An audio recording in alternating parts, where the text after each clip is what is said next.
What's up, everybody? Bike Builder Bear in the house, checking in, just saying hi and doing some more bike content. Unfortunately, I do have some sad news. I have to report that my 212 is making a horrible knocking sound. I'll put a clip in. Damn, that's some hot rod power. But I'll put a clip in just a minute to where you can hopefully hear what I'm hearing. The noise started happening, but I have to explain something. This motor was given to me, and my buddy Joseph, good guy, he didn't do the proper break-in procedures for this motorcycle. Then several times he overfilled it with oil. Sorry, my neighbor decided to work on his fucking car right now.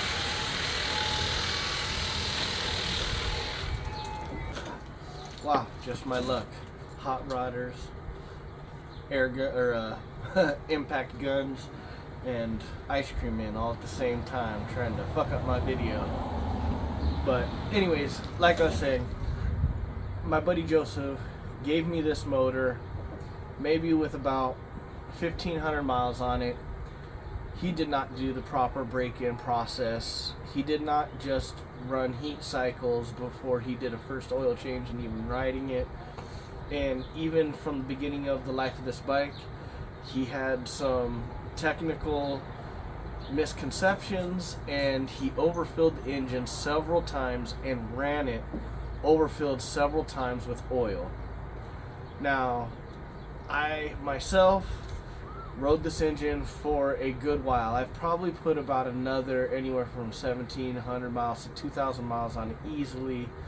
Probably more than that. I've been riding the heck out of this, and I've been riding it hard, really hard. Wheelies, racing every little small motored bike, full-size small motored bike that I can. Because on this thing, if you got a R300 or Suzuki Ninja 250 or something, I'm playing with you on this thing, because this thing smokes. And even with the sound that it's making right now, I know it's not the valve train, I know it's not the piston, it's internal in the crank, because it's not losing any fucking power. It'll still scream 85, 90 miles an hour on the freeway right now. It'll do wheelies, it'll ride. It's just making a horrible noise. It sounds like it's generating from this part of the motor, which tells me that it's in the crank, because the crank shaft is connected to, or it isn't connected, but the crank shaft runs off the clutch and just the whole. I think that there's something deeper internally that's wrong that I could just fix without having to rebuild the whole motor.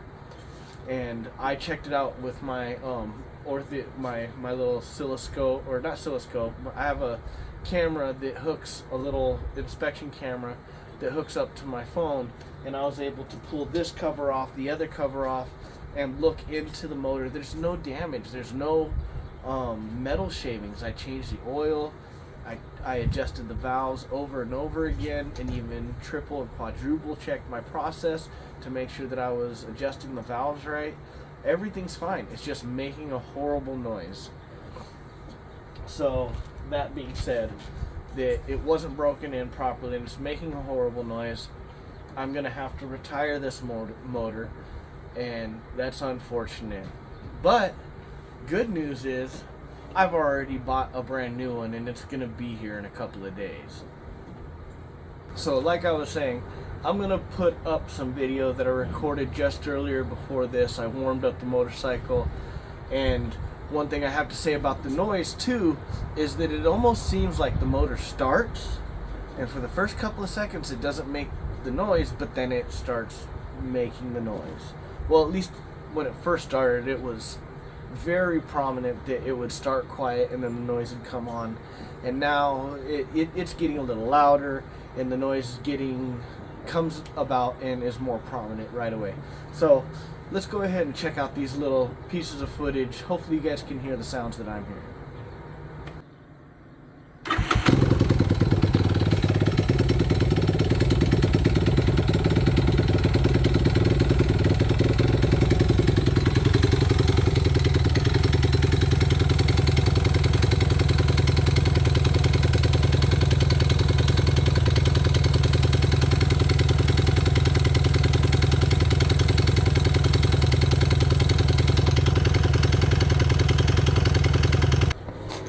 So I was able to buy a good priced box open replacement. It's the 212 2-valve, exactly like this, brand new, never been used.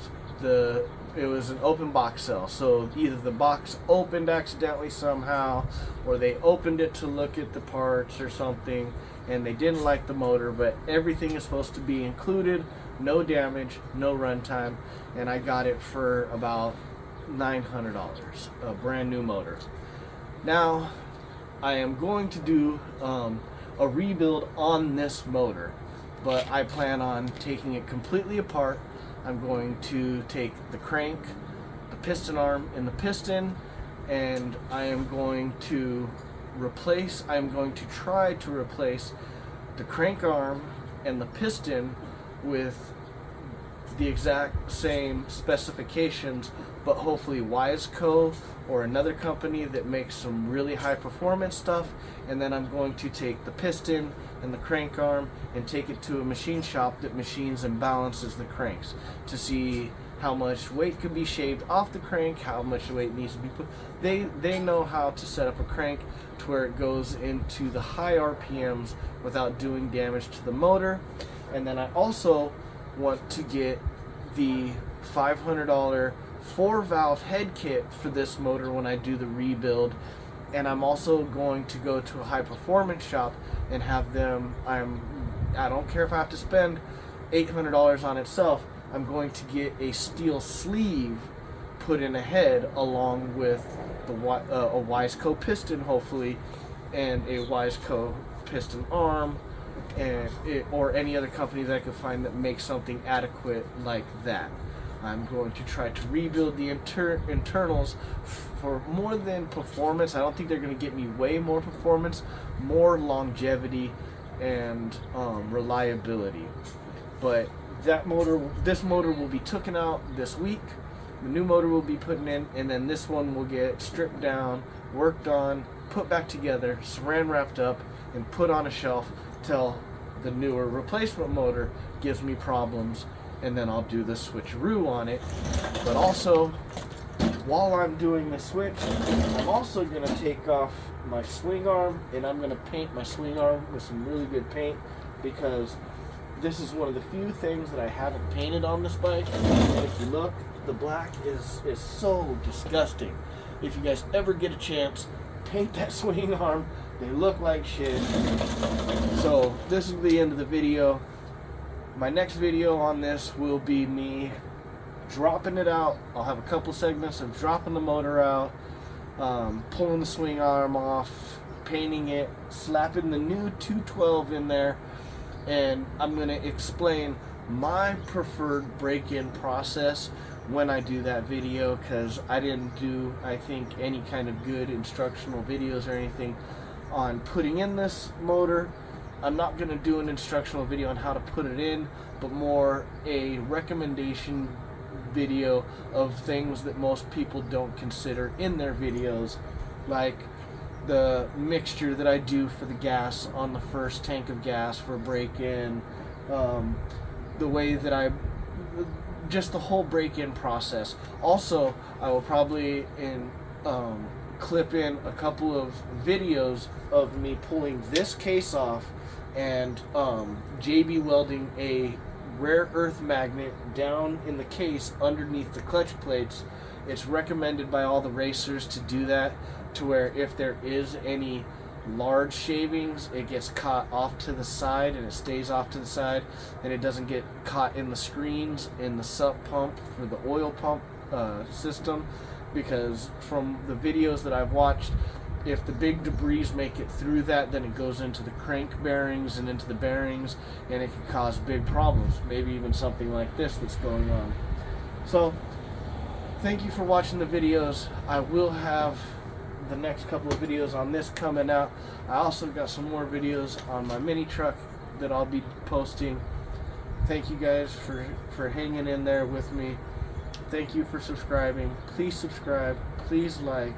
God bless. Have a great day.